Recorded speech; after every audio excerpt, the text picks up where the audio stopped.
Estás escuchando el podcast de Ellas, donde te vamos a dar snacks psicoemocionales que te ayuden a evolucionar tu vida y tus relaciones. Soy Guada Sánchez y ayudo a mujeres a sacar su mayor potencial, curar sus heridas y elevar su vida. Y en este podcast te voy a hablar sin filtro. Hoy quiero hablar de algo que creo que todas y todos hemos sentido alguna vez, sobre todo en estos días de crisis. Y es sobre cómo acompañar a otros en el dolor, también cómo lidiar la culpa cuando sentimos que no podemos hacer nada ante una situación de crisis y cómo protegernos de toda esa info que nos bombardea día tras día cuando pasa algo, como la Dana. Al final de este episodio te daré algunas herramientas para ir gestionando estas emociones y sobre todo para poder entenderte un poco más en estos momentos de crisis. Lo primero que me gustaría decirte es que acompañar a alguien en el dolor es complicado. Y muchas veces cuando hay una crisis eso es lo que nos toca a muchos. Muchas veces sentimos que no sabemos qué hacer cuando nos lo cuentan, que lo que podemos decir es poco o que hasta mejor es callarnos. Pero el primer paso para acompañar a alguien no es tener todas las respuestas, ni ser la persona más sabia o experta, ni cambiar a esa persona. Simplemente muchas veces es estar. Cuando alguien te cuenta que está pasando por un momento súper difícil, hay a veces que te sucede que te sientes incómoda, no sabes qué decir, incluso te haces pequeñita porque claro, no quieres decir la frase equivocada y eso a mí me ha pasado 1000 veces. Pero al final, la mayoría de las personas que nos cuentan algo o que están pasando por un duelo o por una crisis, la mayoría de las veces no necesitan que les solucionemos la vida. Solo necesitan que estemos ahí, no necesitan que les salvemos, solo necesitan que les acompañemos, que sepamos y que veamos aquello por lo que están pasando, sin prisa, simplemente estar. A veces acompañar es decir cosas sencillas, aquí estoy, te escucho, no tengo las respuestas, pero estoy contigo en esto. Es más, hay a veces que ni siquiera necesitamos hablar. El silencio puede ser súper poderoso y esto se nos olvida. A veces pensamos que tenemos que llenar el espacio y los silencios incómodos, cuando en realidad el que está sufriendo simplemente quiere que haya alguien al lado. No para hablar o para dar soluciones, simplemente para escuchar eso que hay ahí, para darle espacio. A veces tendemos a dar consejos o a casi responsabilizarnos de lo que siente el otro, como si justo después de que nos cuente lo que pasa tuviéramos que hacer algo para que salga de ahí, para salvarlo. Y es que en general nos cuesta navegar el malestar. Yo te invito a que le des la bienvenida. Hay algo que está muy de moda, que es la atención plena, y podemos usar justo este concepto como ejemplo para gestionar el malestar. Este es un pequeño ejercicio que puedes hacer y es quedarte con un malestar un ratito, 1 minuto o 2 y observa lo que pasa. Observa cómo tu cuerpo y tu mente a veces empiezan a querer hacer cosas. Bueno, vamos a ver cómo salimos de esto. Empieza a pensar, el cuerpo empieza a moverse. Y te invito a que te quedes un poquito en ese malestar. Esto en psicología se llama la ventana de tolerancia. Es la capacidad que tienes para manejar el estrés o los momentos incómodos. Y cuanto mayor sea esta ventana de tolerancia, mayor tu capacidad para gestionar las emociones en la vida en general.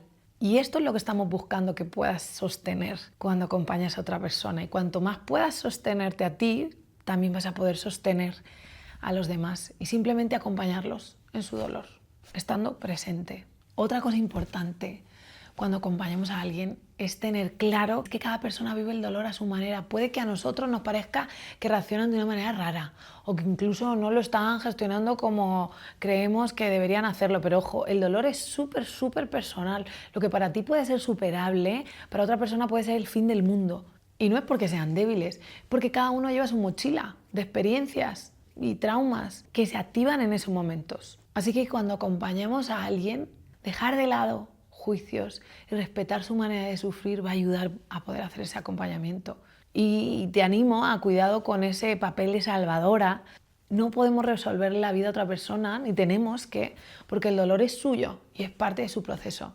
Si lo resolviéramos, le estaremos quitando una oportunidad de crecimiento y de hacerse cargo. Así que un pasito atrás y acompañar. La culpa de no poder hacer nada es otra de las cosas que está emergiendo en esta crisis. ¿Qué pasa cuando sentimos que no podemos hacer nada ante una crisis? ¿Cómo lidiamos con esa sensación de impotencia que se nos mete en el pecho y que nos hace sentir que fallamos? Aquí viene algo que quizás no sea fácil de escuchar, pero es importante.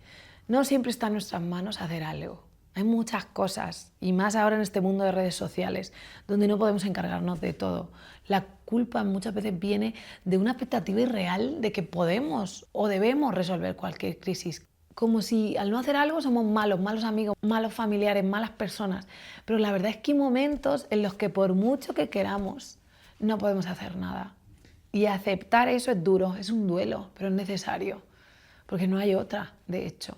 El mundo, y más a día de hoy, está lleno de crisis. Cada vez nos encontramos con una en las redes sociales y estamos recibiendo un montón de información y no podemos con todas. De alguna manera hay que elegir nuestras batallas. También a veces pensamos que podíamos haber hecho algo para evitar esa crisis o prevenirla y pensamos, si hubiera hecho esto, lo otro no hubiera pasado. Y es normal tener estos pensamientos.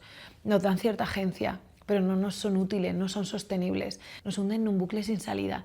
Aprender a soltar el control, saber que hay situaciones que están completamente fuera de nuestro alcance, y eso no es malo, no significa que no nos importe ni que no queramos ayudar, significa simplemente que somos humanos con limitaciones. Y el último lugar que me gustaría hablarte es la información. No tenemos por qué estar escuchando todas las noticias que nos llegan.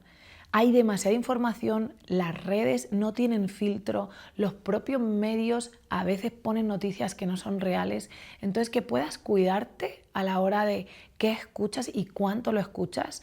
Primero, mira bien las fuentes, asegúrate que son fuentes confiables, y con ello haz un buen filtro de qué información y qué fuentes de información son las que dejas entrar. Y por último, qué cantidad de información dejas entrar. Una vez que yo ya sé qué está pasando, una vez que estoy informada, tampoco es necesario volver a ver eso una y otra vez. Ahora con las redes sociales vemos las desgracias en primera persona, literal, cómo las han grabado, y eso es muy difícil de gestionar.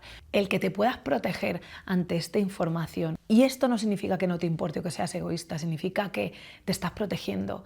Te animo a que encuentres ese equilibrio entre estar informada y protegerte y cuidarte, para que haya espacio al final para gestionar todo esto y todas las emociones que estas crisis traen. Espero haberte ayudado con este podcast de hoy. Te abrazo y te animo, sea donde sea que estés, en esta situación tan dura que nos ha tocado vivir y tan de cerca. Y te mando un abrazo muy grande y espero verte muy pronto con más snacks psicoemocionales sin filtro.